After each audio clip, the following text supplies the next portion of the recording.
State of the Union with John King, CNN Sunday, 9 a.m. to 1 p.m. Eastern. 14 newsmakers, analysts, and reporters were out on the Sunday morning talk shows, but only one gets the last word. That honor today goes to the former chief of the CIA's Osama bin Laden unit, Michael Scheuer. Thanks so much for being here with us and getting the last word this morning.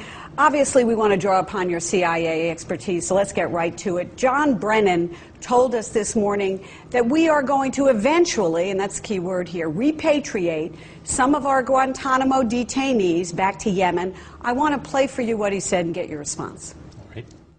We haven't, stopped the process as far as dealing with them. Many of them are going to be prosecuted, some under the Article 3 courts and some in military courts. Some of these individuals are going to be transferred back to Yemen at the right time, at the right pace, and in the right way.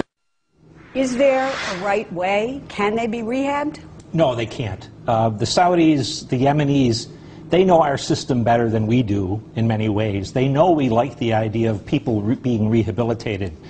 So we send them back to Saudi Arabia, we send them back to Yemen, and they play records for them, and they teach them how to paint, supposedly, and then they ship them off to kill our soldiers in Afghanistan or Iraq. The whole repatriation business is just a nonsense. These people we hold at Guantanamo want to be released, not to be free, but to go back to the battlefield. And Mr. Brennan, just like the last administration, is really portraying something to the American people that is the farthest thing from the truth. So as you look at this right now and you see what's going on with al-Qaeda in Yemen, you see the embassy closing just today, do you believe that the threat now is greater than it was just a couple weeks ago? Oh, it's greater than it was a couple weeks ago, but more importantly, it's much greater than it was on 9/11. We've killed some of the al-Qaeda leaders, and every dead al-Qaeda leader is a success, but all we have is a body count. We now have al-Qaeda, the main al-Qaeda, in the Pakistan theater, in Afghanistan theater. We have a fully fledged wing in Yemen. We have a fully fledged wing in Iraq, a fully fledged wing in North Africa, and a nascent wing in Somalia. How can it be less threatening to us? Is the threat from al-Qaeda greater in Yemen than it is in Afghanistan right now? No, certainly not. The threat overall from al-Qaeda is melded together. It's an international organization. We tend to forget that a decade ago we knew that al-Qaeda was in over 50 countries. They're in far more countries than that today. Well, let me play for you something. I asked John Brennan if al-Qaeda in fact was diminished or more sophisticated. Let's hear what he had to say, and then you can respond. It is both. We have made quite a bit of progress this year in degrading the capabilities of al-Qaeda organization. We've taken the battle to them. We have eliminated a number of their senior leaders and operatives, but that doesn't mean that they still don't have a capability to carry out attacks, and that's what they're doing. They're trying to look for ways and vulnerabilities in our system to get their operatives either here to the United States or in other places to carry out these attacks. Mr. Brennan is blowing smoke. You have some dead bodies. I agree with that. It's all to the good, but no impact on the overall organization.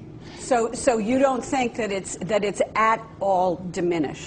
No, as I said, I think it's stronger than it was at 9/11. Certainly because the support and opposition across the Muslim world to American foreign policy is far greater today than it was in 9/11. So our plan right now is to double our aid to Yemen, which is still not a large amount of money, but say it's $160 million.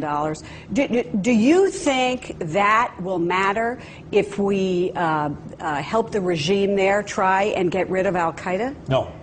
I think we tend to forget that one of the first people here with his begging bowl after 9/11 was Yemeni President Saleh. We've been dumping money and ordnance into Yemen since 2001. Al-Qaeda has done nothing but grow there. Mr. Brennan said there are perhaps 300 al-Qaeda operatives in Yemen. I would say if you doubled, tripled, or quadrupled that number, you might get a tenth of what's there. Yemen is bin Laden's ancestral home. More Yemenis than any other Arab nationality fought against the Soviets. There would have been more Yemenis in the 9/11 attack, except they couldn't get visas as easily as the Saudis. Yemen is an al-Qaeda country, and more than that, al-Qaeda helped to put President Saleh in power back in the 90s when there was a civil war in Yemen. There is no way Saleh can exist if he moves to crush al-Qaeda. So what do? Theodore Roosevelt once said, "Fear God and take your own part." we stop depending on surrogates. We stop depending on Pakistan. We stop depending on Yemen and use our own strong right arm. There's no clause in the Constitution that says President Obama can delegate the defense of America to a Yemeni dictator.